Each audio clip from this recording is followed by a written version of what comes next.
What if the stage meant to break you became the one where you found your voice? Meet Jordan Miles, a 16-year-old from Detroit's toughest streets, whose violin turned humiliation into a revolution at an elite school. From whispered insults to standing ovations, his journey will show you the unbreakable power of being yourself. Watch how one boy's music changed everything. Stay until the end for a story that'll inspire your heart. If you love stories of courage and triumph, hit that like button, drop a comment, and subscribe for more. What does it feel like to walk into a room where every glance screams you don't belong before you even open your mouth? That's the question 16-year-old Jordan Miles carried in his chest as he stepped through the polished gates of Crestwood Academy in Detroit, Michigan, on a chilly September morning. The air smelled of crisp leaves and privilege, but for Jordan, a black kid from the rough side of East Detroit, it felt like stepping onto a battlefield without armor. Crestwood wasn't just any school, it was a fortress for the city's elite, where kids drove BMWs to class and wore sneakers that cost more than Jordan's grandma's monthly rent. He didn't belong here. At least, that's what the stairs told him as he adjusted the straps of his faded backpack, his worn-out sneakers squeaking against the marble floors of the grand hallway. Jordan was skinny, with deep brown skin and a quiet gaze that held more stories than he'd ever tell. His jeans were a size too small, handed down from a cousin, and his jacket had a hole near the elbow that he tried to hide with a patch. In his hands, he clutched a beat-up violin case, the one thing that felt like home in this alien world. That violin had been his grandma's gift, a treasure she'd saved for years to buy, back when she cleaned houses for the kind of families whose kids now whispered behind his back. "Look at his shoes." A girl in a designer sweater murmured to her friend as Jordan passed by, her voice sharp enough to cut. He pretended not to hear, but each word landed like a stone in his gut, heavy and cold. He wanted to disappear, to melt into the walls, but the hallway stretched endlessly before him, lined with trophies and portraits of kids who looked nothing like him. He'd earned his spot at Crestwood through a scholarship for exceptional talent, a phrase that felt like a cruel joke as he navigated the sea of judgmental eyes. Back in his neighborhood, where the streets were more potholes than pavement, music had been his escape. His grandma, Ruth, had taught him to play the violin on that old instrument, her calloused hands guiding his small fingers across the strings. "You've got a gift, Jordan," she'd say, her voice warm like a Sunday morning hymn. "A gift that'll carry you places I never could go."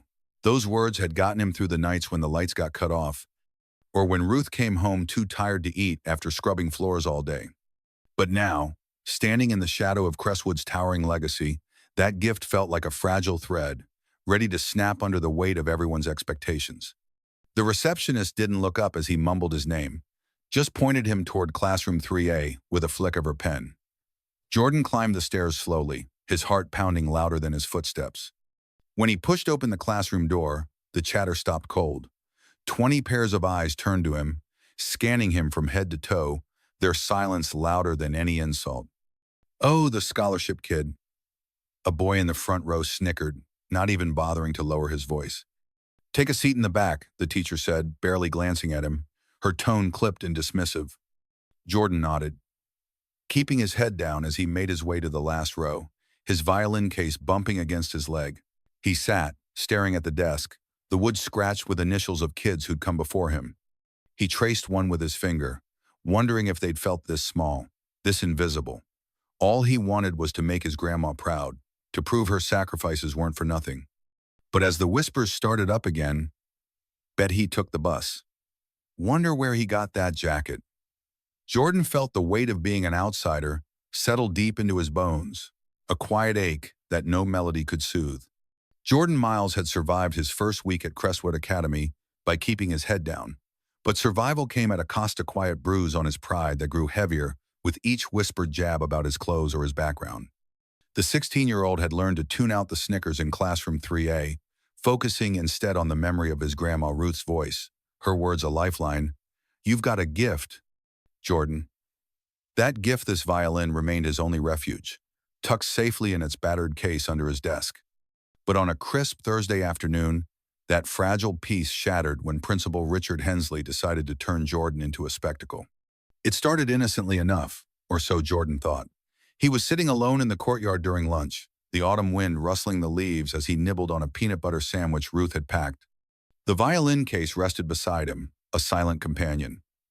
Mr. Hensley, a towering man with slick gray hair and a suit sharper than his smile, approached with a slow, deliberate stride. His presence alone made Jordan's stomach twist. Hensley wasn't known for warmth. At Crestwood, he ruled with an iron grip, his speeches about excellence masking a colder truth. He favored the rich kids, the ones whose parents wrote big checks. "You play that thing?" Hensley asked, his voice smooth but laced with something Jordan couldn't quite place. Jordan nodded, his throat dry. "Yes, sir, violin, a little." Hensley's eyebrow arched, a smirk tugging at his lips. "A violin, huh? That's unexpected." He paused, his gaze flicking from Jordan's scuffed sneakers to the worn case. "We've got a talent night coming up tomorrow. You'll open the show. Let's see what you've got." He walked away before Jordan could respond, leaving a chill in the air that had nothing to do with the weather. The news spread like wildfire. By the end of the day, Classroom 3A buzzed with cruel anticipation. Seriously? The scholarship kid's gonna play violin? A boy named Ethan, whose dad owned half the car dealerships in Detroit, snorted loudly. "This'll be a riot." A girl with pearl earrings chimed in, her laughter sharp as glass. Jordan sat in the back, his hands trembling as he gripped his pencil, pretending to focus on his history notes. He could feel their eyes on him, their mockery, a weight pressing against his chest. He wanted to say no, to tell Hensley he wouldn't do it. But the thought of disappointing Ruthoff, proving the whispers right, kept him silent. That night, he barely spoke at dinner, pushing his mashed potatoes around the plate, while Ruth hummed an old hymn in the kitchen. "You okay, baby?" she asked, her voice soft but searching. Jordan forced a smile. "Yeah, Grandma, just tired." He couldn't bear to tell her the truth, that he was about to be a punchline in front of the whole school. The next morning, the whispers followed him through Crestwood's gleaming halls. "Hope he doesn't break a string," Ethan jeered as Jordan passed by, his friends erupting in laughter. Jordan's heart pounded, a mix of dread and shame churning in his gut. He knew what Hensley wanted, a chance to humiliate him, to reinforce the unspoken rule that kids like Jordan didn't belong in a place like Crestwood. But as he sat in his room that evening, running his fingers over the violin's chipped wood, Ruth's words echoed again. "Don't let anyone take that away from you." A flicker of defiance sparked inside him. If they wanted a show, he'd give them one, just not the kind they expected. He'd play, not for Hensley or the kids who laughed, but for himself, for Ruth, for every dream she'd poured into him. The stage was set, but so was Jordan's resolve. The auditorium at Crestwood Academy glowed under the soft amber lights, a stark contrast to the storm brewing inside Jordan Miles, as he stood backstage, clutching his violin like a lifeline. The 16-year-old's palms were slick with sweat, his heart hammering so hard he could barely hear the muffled chatter of the audience beyond the curtain. It was talent night. The event principal, Richard Hensley, had turned into a cruel setup, a stage for Jordan to be humiliated in front of Detroit's elite. The whispers from the past week echoed in his mind. Ethan snide, "This'll be a riot." The girl with pearl earrings laughing like his existence was a joke. And Hensley's smirk, cold and calculated, when he told Jordan to open the show. Every step toward the stage felt like walking through quicksand, each one heavier with the weight of their expectations that he'd fail, that he'd prove he didn't belong. But beneath the fear, a fire flickered, fueled by the memory of his grandma Ruth's words. "Don't let anyone take that away from you." Tonight, Jordan wasn't just playing for them. He was playing for her, for himself, for every kid who'd ever been made to feel small. As the MC announced his name, Jordan Miles, performing on the violin, a ripple of stifled laughter spread through the crowd. Jordan stepped into the spotlight, the glare blinding him for a moment as he adjusted the small wooden stool in the center of the stage. He was a lone figure against the vast auditorium, his faded blue shirt and two small jeans, a sharp contrast to the polished backdrop of Crestwood's crest. The violin in his hands looked as out of place as he felt its chipped wood and scratched varnish, a relic from a world these people would never understand. He could see Ethan in the third row, whispering to his friends, their grins wide and mocking. A group of girls in glittering dresses giggled, their phones already raised to capture what they thought would be a disaster. Even some parents exchanged amused glances, as if Jordan's presence was a quaint novelty, a scholarship kid they could pity before moving on to their children's polished performances. The air was thick with judgment, and for a moment, Jordan's knees trembled, the urge to run clawing at his chest. But then he closed his eyes, picturing Ruth's warm smile, her calloused hands clapping after he'd played for her in their cramped living room. That image anchored him, steadying his breath as he lifted the bow. The first note trembled slightly, a soft, hesitant whisper that hung in the air like a question. But as Jordan's fingers found their rhythm, the sound deepened, weaving into a melody he'd composed himself a piece he'd never shared with anyone but Ruth. It started slow, each note a quiet ache, reflecting the loneliness of his East Detroit nights, the sound of Ruth humming hymns to drown out the silence when the power got cut off. The music spoke of potholed streets, of dreams that felt too big for a kid like him, of the sting of being invisible in a place like Crestwood. But then the tempo shifted, the notes rising like a heartbeat, fierce and unyielding. It was the sound of resilience, of Ruth's unwavering faith, of Jordan's own refusal to break.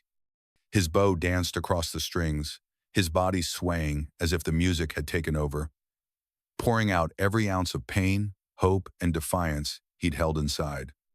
The auditorium fell silent, the laughter dying in throats, the phones lowering as the crowd leaned forward, captivated by a magic they hadn't expected.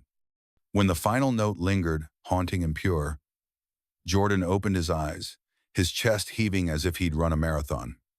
For a heartbeat, there was nothing but silence, silence so deep it felt sacred. Then a single clap broke through, sharp and clear, from a woman in the fifth row, her eyes glistening with tears. Another followed, then another, until the entire auditorium erupted, the sound crashing over Jordan like a wave. People were on their feet, parents, students, even Ethan, whose smirk had vanished, replaced by a stunned, reluctant awe. The girls in glittering dresses clapped with wide eyes, their phones forgotten. Teachers exchanged looks of quiet pride, some dabbing at their eyes. Jordan stood frozen, the bow still in his hand, the weight of their applause sinking into him like sunlight after a long, cold night. For the first time since he'd stepped into Crestwood, he didn't feel invisible. He felt seen, really seen, not as the scholarship kid, not as the boy in hand-me-downs, but as Jordan Miles, the boy who'd turned mockery into magic.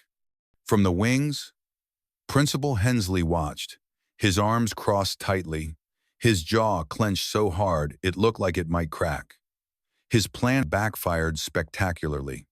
He'd wanted to humiliate Jordan, to remind everyone of the unspoken hierarchy at Crestwood, but instead, the boy had dismantled it with a single song. Jordan didn't notice Hensley's glare as he gave a small, shy bow and left the stage, his heart pounding with a new kind of rhythmone of pride, of relief, of knowing he'd just changed the game. He'd played his truth, and they'd heard it.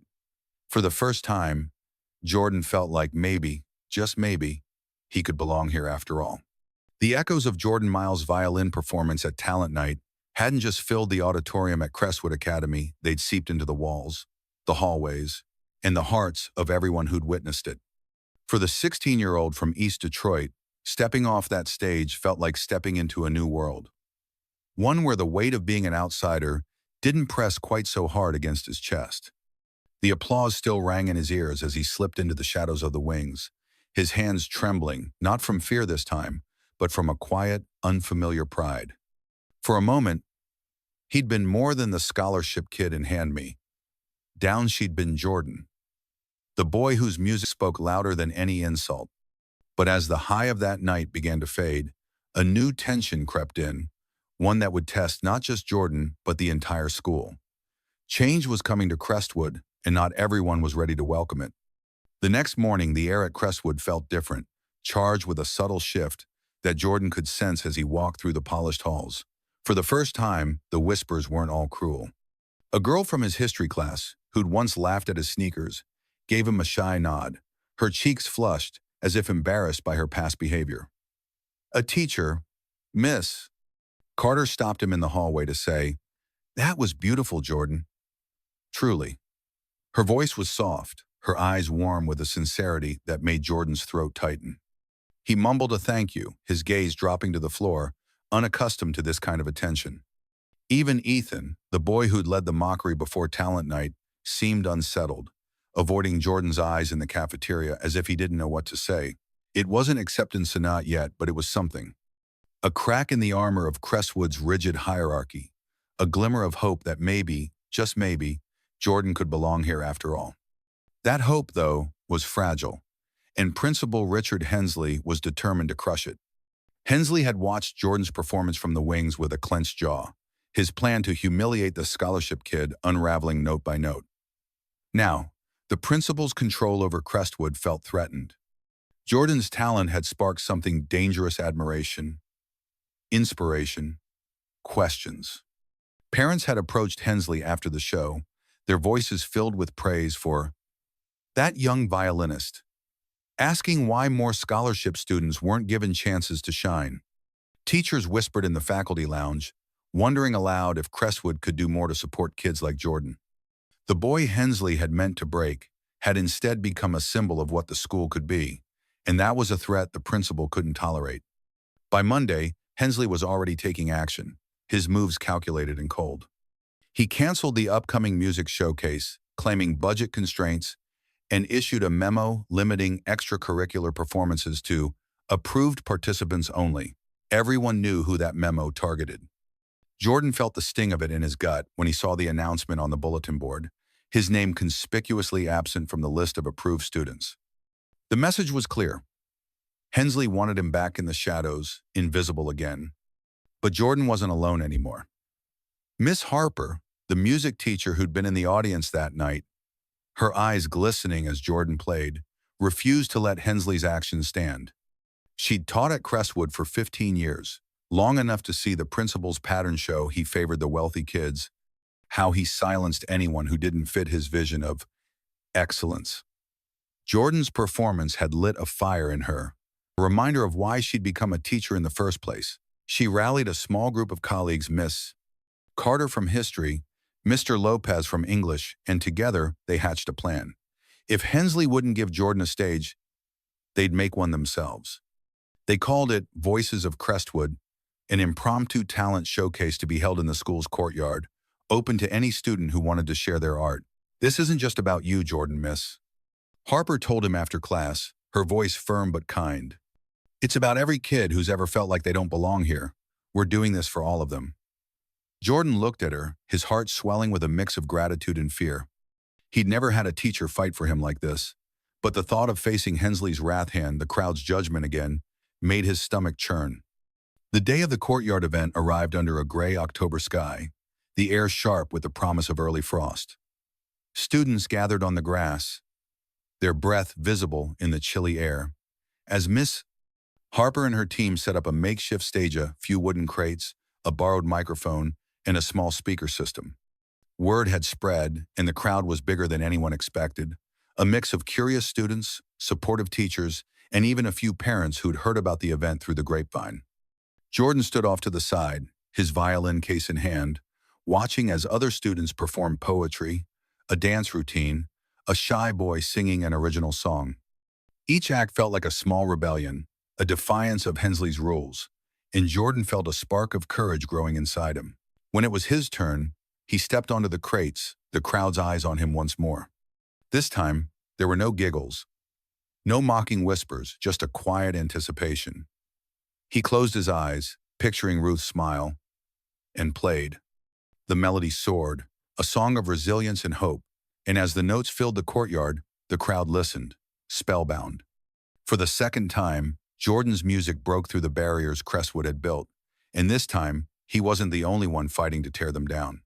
From his office window, Hensley watched the scene unfold, his face a mask of barely contained fury. The courtyard was alive with applause, with voices that refused to be silenced, and he knew he was losing control. But Jordan, standing on those crates, felt something new, a sense of belonging, of purpose. He wasn't alone anymore. He had allies, a stage, a voice. And as the crowd cheered, he realized this was only the beginning. The courtyard at Crestwood Academy, once a place where Jordan Miles felt like a ghost, had transformed into a battlefield of change, a battlefield he'd helped win with nothing but his violin and the courage to be himself. The 16-year-old stood in the chilly October air, After his performance at the Voices of Crestwood event, the echoes of the crowd's applause still vibrating in his chest. For the first time since he'd walked through Crestwood's gleaming gates, Jordan didn't feel like an outsider. The students who'd once laughed at his worn sneakers now clapped with genuine respect. Teachers like Miss Harper and Miss Carter stood nearby, their eyes shining with pride. Even a few parents nodded at him, their smiles warm and encouraging. But beneath the glow of that moment, Jordan knew the fight wasn't over. Principal Richard Hensley's shadow still loomed over the school, a reminder that change, no matter how hard won, could be fragile. What Jordan didn't yet realize was that the seeds he'd planted with his music were about to uproot the very foundation of Crestwood's inequities. In the days following the courtyard event, Crestwood buzzed with a new energy. The Voices of Crestwood showcase had done more than give students a stage, it had sparked a reckoning. Students began speaking up in class, sharing stories of exclusion they'd kept buried for fear of retaliation. Parents sent emails to the school board, demanding to know why events like these weren't part of Crestwood's regular calendar. Teachers, emboldened by Miss Harper's leadership, started proposing initiatives to support underrepresented students' mentorship programs, art scholarships, open forums for dialogue. Jordan watched it all unfold from the edges, still the quiet kid in the back of classroom 3A, but now with a flicker of pride in his chest. "You did this, Jordan." Miss Harper told him one afternoon, her voice steady with conviction. "You showed them what's possible." Jordan looked down at his violin case, his fingers brushing the scratched wood. "I just played, Miss Harper," he said softly, but inside he felt the weight of her words. For the first time, he understood that his music wasn't just a shield, it was a spark, one that had ignited a fire bigger than himself. Principal Hensley, however, wasn't ready to let that fire spread. From his office, he watched the school he'd controlled for years slip out of his grasp, his authority unraveling with every conversation, every email, every whispered rumor. The Voices of Crestwood event had been a direct challenge to his power, and he wasn't about to let a scholarship kid and a handful of teachers rewrite his narrative. He doubled down, issuing stricter rules: no unsanctioned events, no performances without his approval, no exceptions. He called Miss Harper into his office, his voice icy as he warned her. "You're overstepping, Harper. This school isn't a stage for your little crusades." But Miss Harper didn't flinch. She'd been gathering evidence for weeks, mails, memos, even testimonies from former students who'd been pushed out under Hensley's watch. She'd built a case, a quiet but devastating indictment of the principal's years of exclusionary practices, and she wasn't about to back down. "This isn't about me," she replied, her tone firm. "It's about kids like Jordan who deserve better than your rules." The tipping point came a week later, when the Detroit Board of Education announced an unexpected audit of Crestwood Academy. The timing couldn't have been worse for Hensley. Miss Harper submitted her dossier to the board, a thick file of documented injustices, from the canceled music showcase to the testimonies of students who'd been silenced or expelled for daring to be different. The board's investigation moved swiftly, and by the following Monday, a sleek black car pulled up to Crestwood's entrance. Two officials in crisp suits stepped out, their faces unreadable as they were escorted to Hensley's office. The meeting lasted 3 hours, and when it ended, Hensley emerged, his face pale, his tie loosened, a man stripped of the arrogance he'd worn like a crown. The officials left him with a single sheet of paper, a notice of his immediate suspension, pending a full review. Word spread through the school like wildfire: Hensley was out. Teachers exchanged quiet nods of relief. Students whispered in disbelief. And Jordan, sitting in the courtyard with his lunch, felt a weight lift off his shoulders he hadn't even known he was carrying. With Hensley gone, Crestwood began to breathe differently. The vice principal, Miss Daniels, a soft-spoken woman with a reputation for fairness, stepped into the role temporarily. Her first act was to reinstate Voices of Crestwood as a monthly event, ensuring every student had a chance to shine. She also launched an arts scholarship fund, with Jordan as its first recipient of full scholarship to the Detroit Music Conservatory, where he could study violin after school and on weekends. When Miss Daniels called him into her office to share the news, Jordan sat in stunned silence, his hands clasped tightly in his lap. "You've earned this, Jordan," she said, her voice warm. Not just with your talent, but with your courage. Tears pricked at his eyes as he nodded, the reality sinking in. This wasn't just a scholarship, it was a future. One he could build for himself and for Ruth, who'd given him everything. Looking back, Jordan realized how far he'd come. He'd walked into Crestwood expecting to be invisible, but instead, he'd become a catalyst. His music had done more than earn him a stage. It had torn down walls, opened doors, and given a voice to kids who'd never thought they'd be heard. As he sat in his room that night, running his fingers over the violin's chipped wood, he felt a quiet strength settle in his bones.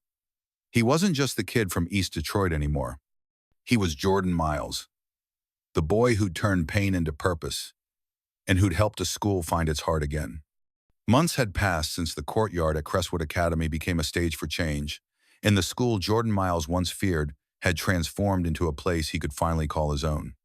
The 16-year-old stood in the auditorium on the last day of the semester, the same stage where Principal Richard Hensley had once set him up to fail. But tonight, everything was different.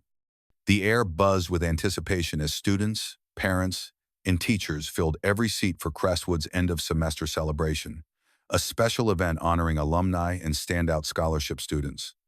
Jordan had been invited to close the night, a full-circle moment that felt like a dream. He adjusted the collar of his new shirt, one Ruth had bought with her savings for this occasion, and ran his fingers over the chipped wood of his violin. The instrument, once a symbol of his struggles, now felt like a badge of honor, a testament to every battle he'd fought and won. As Jordan stepped onto the stage, the room erupted in applause before he even played a note.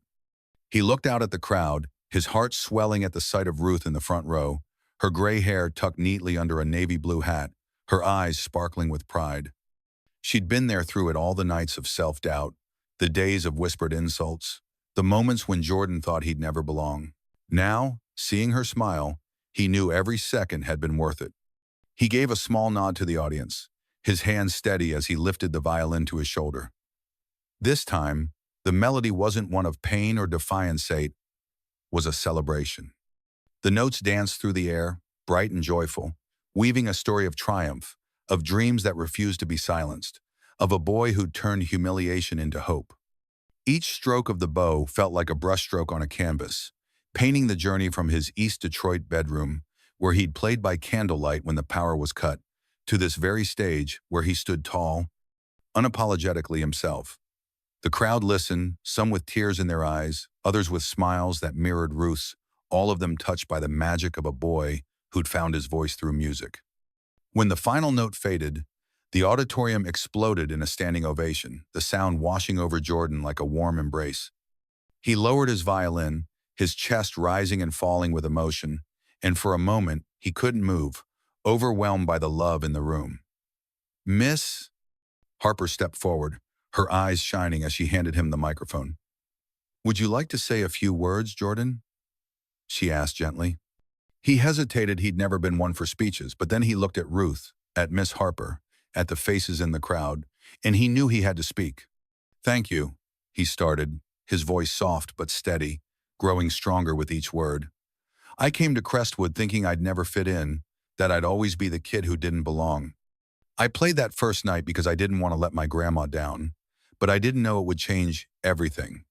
I learned that sometimes being yourself is the loudest way to fight back. I hope if anyone here ever feels like I did, like they're not enough, they'll find someone to listen, to see them for who they really are, because that's what saved me." The room fell silent for a heartbeat, then erupted again. The applause carrying a weight of understanding and respect. From my perspective, that moment was more than a performance, was a full-circle victory. I'd walked into Crestwood expecting to be invisible, but I'd ended up rewriting what the school could be. My music didn't just break through my own fears, it broke through the walls of judgment, showing everyone that talent and heart matter more than money or status. The biggest lesson I took away is this: no one can make you feel small unless you let them. Your voice, your truth, your art, those are the things that can change the world, one note, one person, one heart at a time. Crestwood taught me that courage isn't always loud. Sometimes it's the quiet strength to keep going, to keep creating, even when the odds are against you. As Jordan left the stage, Ruth wrapped him in a hug. her arms trembling with emotion. "I knew you'd make it, baby," she whispered, her voice thick with tears. "I always knew."